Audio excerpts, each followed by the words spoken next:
दोस्तों तुसी देखते पे हो अपना देश पंजाब टीवी ते मैं थोड़ा मेजबान मोहम्मद नदीम खरल। सब तो पहले अपने चैनल को करना है सबसक्राइब ते बेल आइकन ते क्लिक करना है कि अच्छी ते बेहतरीन वीडियो का नोटिफिकेशन हमेशा ही तरह तुहानू मिलता रहे। तुसी देखते रहो। ईद का तीसरा दिन है ते शाम की जनाब वीडियो है अल्लाह के फजल नाल सजरी सुई मैं और थोड़े सामने मेरी कैमरे से नजर आ जाती पूरी मैं माशाल्लाह बड़ी खूबसूरत अल्लाह के फजल नाल। बाकी लेने देने हमेशा ही तरह मुकद्दर ने। अपना देश पंजाब टीवी पूरी कोशिश करता है तुहाडे वास्ते नीली दे ब्रांड लैके हाजिर होंदा रहे। मैं मेरी कैमरे से निगाह दे विच है जी इंशाल्लाह तुहानू पसंद आएगी।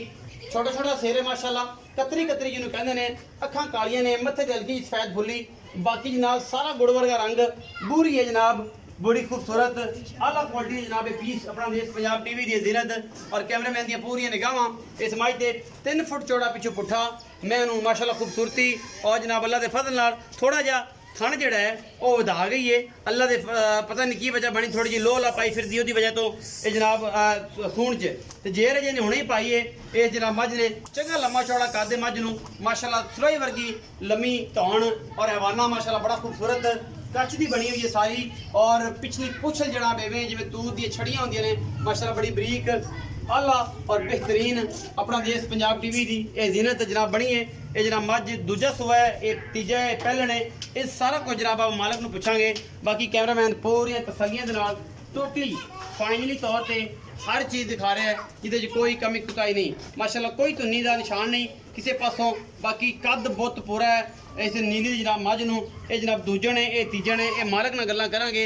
हुणे सूई है जेर जे हुणे ही पाई है और पिछे जनाब कट्टी है और कैमरे की निगाह कट्टी माशाल्लाह बड़ी खूबसूरत है जनाब कट्टी। कैमरामैन साहब दिखाओ यह कट्टी है जी पिछे माशाल्लाह बड़ी आला ते बाकी एक बार होर मझ सैली दिखाओ जी उस पास मालक नाल गल्लां करने जेर भी दिखा दिए कैमरामैन साहब पिछे ही क्या जनाब जेर हुण सुट्टी है फिर उस तो बाद मालक नाल गल्लां सारियां करने हैं इहदा की हिसाब किताब है की गलबात है समझ दी।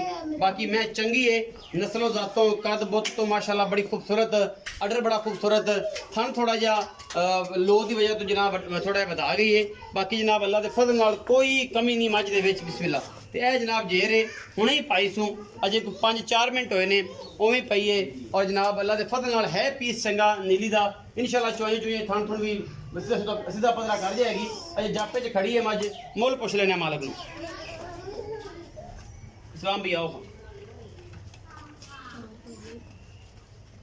अस्सलाम वालेकुम। वालेकुम अस्सलाम की हाल चाल है? ठीक शुक्र अल्लाह। इस्लाम भाई तबीयत ठीक है जी सब खैर है शुक्र अल्लाह। पहले ईद दी मुबारक तीसरा दिन है शाम नूं खैर मारो ते जनाब सारे बेलियां नूं भी कह दे के बेलियां नूं भी कह दे कि तेरे वाले मुबारक सारियां नूं जी। जी जी भाई इस्लाम मैं जेडी विखाई है किन्ने सुए ये भाजी दूसरा सुआ सुई दूसरा सुआ कदों सुई है? ये भाजी तकरीबन सुई है 1 बजे सुई जी 1 बजे हां हुणी जी दिने कट्टी जी जे जे हुणी पाई है जी। दूजण है दूजन प्योर पीछे कट्टी है जी कट्टी जी पीछे कट्टी। अच्छा भाई इस्लाम भी दसो की मोहब्बत प्यार वाला मोल है और की तवक्को कर दे दो भाजी मोहब्बत प्यार वाला मंगण ਨੂੰ 4 ਲੱਖ ਮੰਗਣੇ ਆ ਫਾਈਨਲ 370 ਦੀ ਦੇ ਦਿਆਂਗੇ 3,70,000 ਇਹਦੇ ਵਿੱਚੋਂ ਕੋਈ ਲਾੜ ਪਿਆਰ ਇਹਦੇ ਵਿੱਚ ਥੋੜਾ ਬਹੁਤਾ 4-5 ਦਾ ਕਰ ਲਾਂਗੇ ਜ਼ਿਆਦਾ ਨਹੀਂ ਹੁੰਦਾ ਨਹੀਂ ਜ਼ਿਆਦਾ ਨਹੀਂ ਬਸ ਆਹ ਕੁਛ ਹੀ ਹੈ ਜੀ। ਅੱਛਾ ਕੀ ਤਵੱਕੋ ਹੀ ਕਰਦੇ ਹੋ ਮੈਂ ਕਿੰਨਾ ਕੁ ਦੁੱਧ ਕਰ ਜੇ? ਭਾਜੀ ਦੁੱਧ ਪਹਿਲੇ ਸਮੇਂ ਤਕਰੀਬਨ ਮੈਂ 12-13 ਕਿਲੋ ਕਰਦੀ ਜੀ ਅੱਛਾ ਜੀ ਹੁਣ ਵੀ ਮੈਂ 14-15 ਸਿਰ 16 ਸਿਰ ਕਰੇ ਦੀ ਆਰਾਮ ਨਾਲ ਮੈਂ ਖਾਸ ਨੀਲੀ ਦੀ ਹੈ ਖਾਸ ਨੀਲੀ ਦੀ ਅੱਲਾਹ ਦੇ ਫਜ਼ਲ ਨਾਲ ਬਿਲਕੁਲ 3,70,000 ਰੁਪਏ ਜਨਾਬ ਇਹਦਾ ਮੁੱਲ ਕਰਦੇ ਨੇ।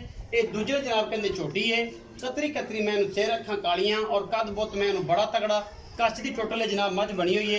बाकी सोहनी सुथरी है हर पासों जिहदे कोई कमी कुताई नहीं अल्लाह के फजल नाल। साड़ी तो कोशिश होती है कि तुहानूं नीली के ब्रांड दिखाइए 3,70,000 रुपए की डिमांड करते हैं।